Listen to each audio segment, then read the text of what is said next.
Tara mga Lodi, samahan nyo ako mag-assemble ng 48 volt system na battery. Ito ay AVCell 280AH. At ikamada lang natin ito dito sa ating DIY na casing. Sundan nyo na lang yung positive, negative na orientation nito dahil ito ay series connection. It's up to you kung mag-start kayo ng negative, negative o positive, negative. So, pagka salansan nito, lalagay natin yung bush bar at itong ating pang-compress. Ito, di na lang nakita ng video pero tinornilyo natin ito sa likod, dito sa isang side. At ang pinaka front nito is glass, so double door ang gagawin natin dito. Mga pinaglumaan natin nung nag-computer shop tayo. So ito magiging ang magiging pinaka-access natin. So na-open ito. Yan ang gusto ko, yung nakikita yung mga cells mga idol. And then may mga konting carpentry ang ginawa natin. At the same time yung kanyang acrylic glass ay mano-mano natin kinat, and then meron din tayong crimper dito sa kanya mga cable. So ginamit ko pa rin yung existing mula dun sa ating lead acid. So ito na yung ating acrylic guys. So minamount na natin yung battery terminal, at the same time yung communication board ni JK BMS. So ang pag-install nito is a little bit different from others. So gusto ko kasi nakikita yung mga light indicator nito facing dito dahil naka-glass na tayo. Kung lalagay ko kasi ito sa may harap, medyo hassle yung communication board. So dito, para sa akin ito yung pinaka best na suitable para sa kanya. So it's up to you guys kung gagayahin nyo. Diyan magtataka kayo bakit meron pa tayong cabinet diyan sa baba niya. Pinakamaliit, I guess 25 cm yan. Ang purpose kasi niya mga idol, just in case ng bumaha, hindi na taabulin ng baha. And then ito na, glass acrylic pa rin yung pinakalikod niya. At may mga handle ito guys sa pang 2 tao. Then install natin si BMS guys. At yung mga kanyang mga connector. So madali lang naman ito. Wala siya. Manual. I-download niyo yung manual niya. And then lagyan natin ng 60 volts na voltmeter. Akala ko kasama yung kanyang display LCD na 4.3. Hindi naman pala. Sa karatula lang meron. Galing Lazada nga pala ito. From China pa. Ang maganda nito, latest yung kanyang firmware at saka yung hardware. Ito mga idol, install natin. Medyo mabusisi guys ang pag-install ng ng BMS cable niya. NT1 hanggang NT4. Ang masama, yung NT1 natin is 6 ang kanyang kable dahil simula 0. Then B1, B2, B3, B4. Ang nagpadagdag dito, yung MT3 natin, 6 cable din na supposed to be 5 lang. So, ang gagawin nyo lang doon, yung 1, huwag nyo paganahin. So, yun, working naman sa akin mga idol. And then, makikita nyo, medyo matikuloso tayo ngayon para hindi tayo tirahin ni Basher. Walang masasabi si Basher ngayon, tahimik dyan. Ina-update ko yung Facebook natin sa yung ating YouTube doon sa kabila. Wala silang masabi dyan. Tikong yung mga basher ngayon dyan. Mga basher naman, nag-aantay na ng mga loophole yan. Gusto ko sila hindi sila yung sikat. Sorry basher, ikaw na naman ang sikat dito sa video ko. Gumagamit nga pala tayo ng mga terminal lugs dito. Kikita nyo, kinikrimp natin yan. And then bawat cell na pala, yung NT1, NT2, NT3, NT4 is merong sensor. So ini-insert ko na yon behind ng aking, yan, yung trunking cable. Tinatawag dito na plastic molding.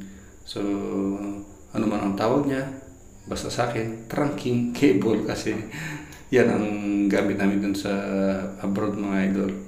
Okay, alright, almost done na. Subukan natin ipa-power up mamaya yung kanyang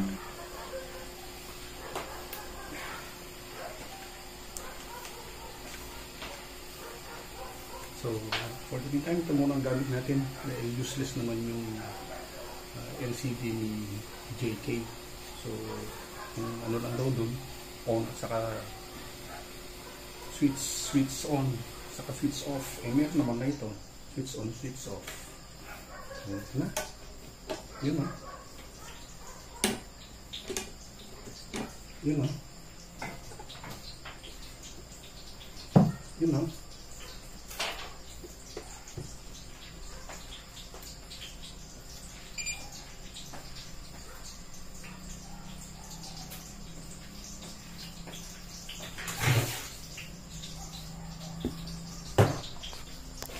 So, meron pa siyang fault.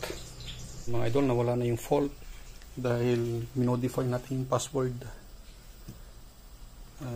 Password yung fault niya kaya umiilaw siya.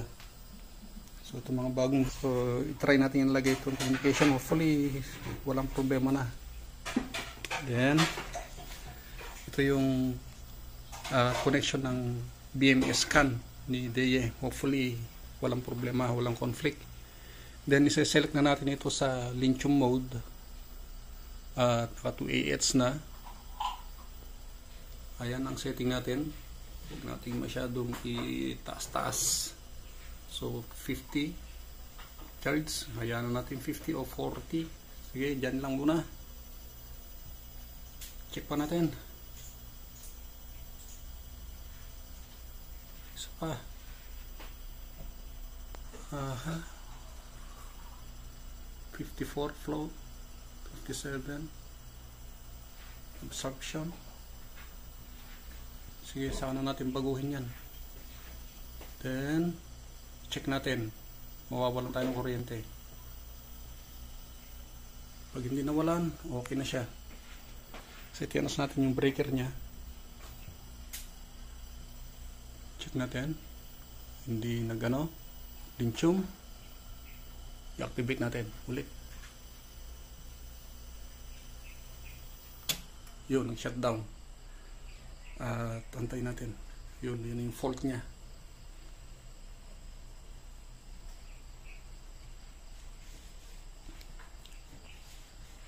Nag-shutdown siya from no battery to battery.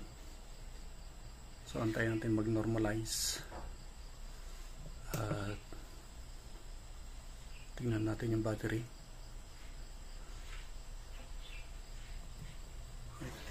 Naka-off pa.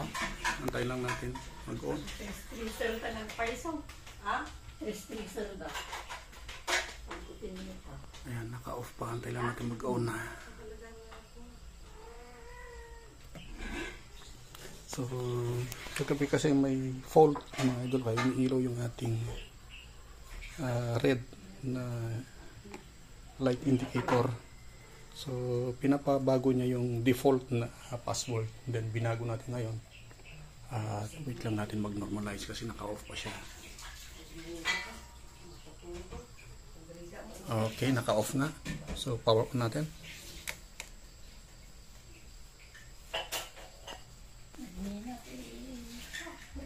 Power on natin. Naka-off grid. Ngayon nalagay istato, hindi mo iwarang dito tayo kulukan ito. Agkupa.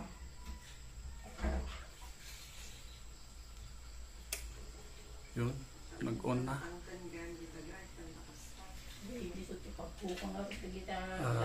Kita niyo charging yung battery natin. Wala pang activity, wala pang load. Tayo lang natin mag-normal. Ang basic na setting pa lang natin is ito. Ilagay natin sa 16 cell automatic. 16 yan. Then 280 tayo naglagay niyan. Balance trigger. Tingnan natin sa internet. Then kanina kinalibrate ko to 52.33. Dito 52.60. Try natin. Tuguhin. So dito basic programming pa lang tayo.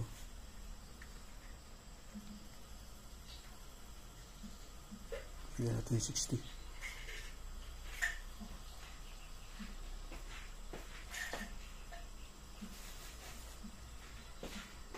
Okay.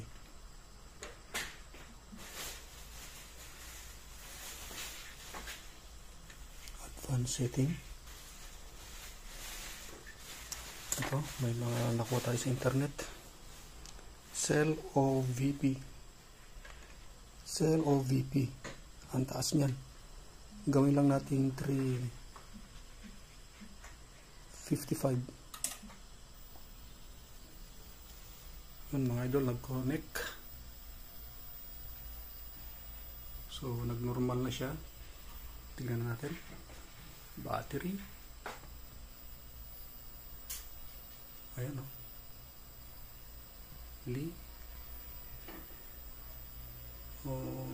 Wala pa rin mga laman. So, iseset natin mga yan para magkaroon. Yan, charging siya.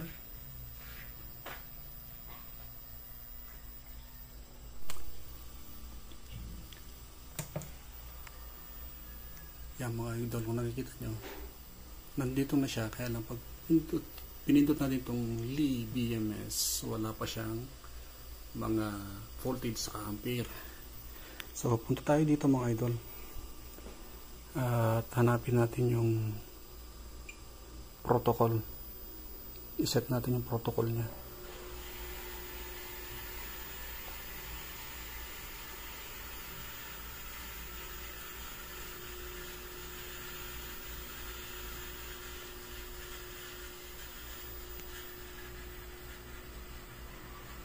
Ito, CAN protocol.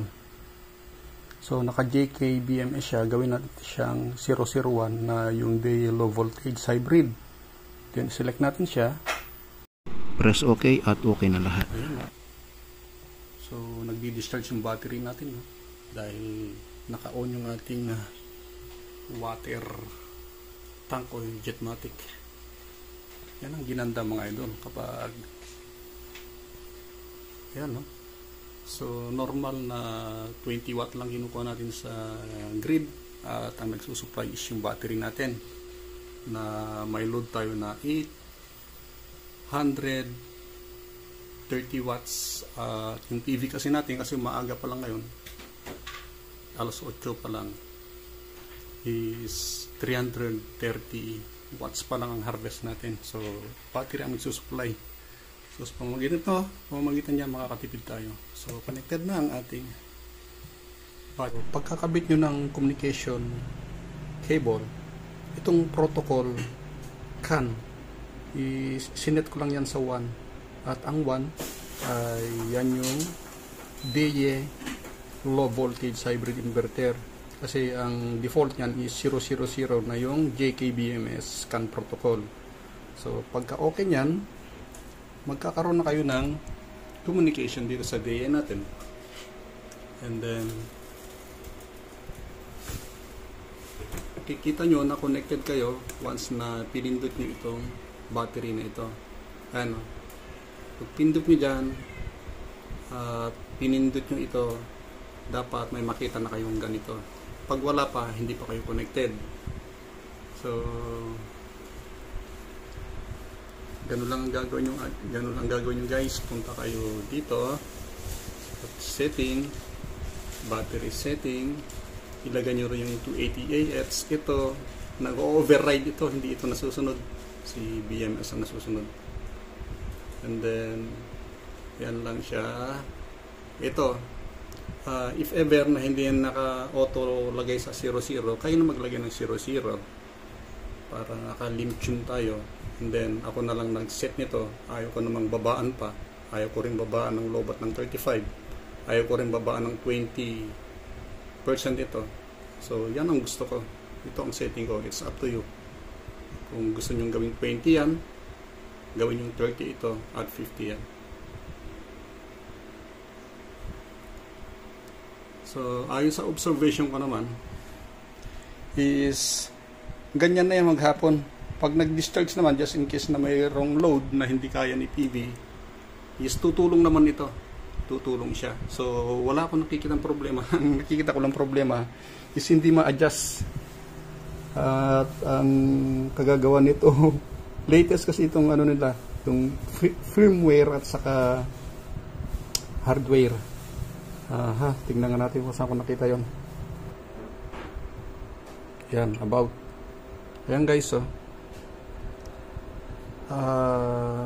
vendor ID, ito yon, serial number, software version, ayan 15.30. Yung hardware version naman niya is V15A. So ganito siguro yung mga latest na version, hindi na-adjust. Pakita ko sa inyo yung ginalaw natin kanina. Ayan bumalik sa 3.65. So earlier isinet natin to sa 3.600. Babalik at babalik siya. Basta may nakita kayong invalid, ayaw niya. Pag may nagalaw kayo na wala namang invalid, okay sa kanya. So I guess that is all for now. Kung paano ko binuild ito, unti-unti ko siyang ini-edit guys. Medyo malalaki kasi yung files. Gusto ko minsanan na lang kung paano natin siya binuild.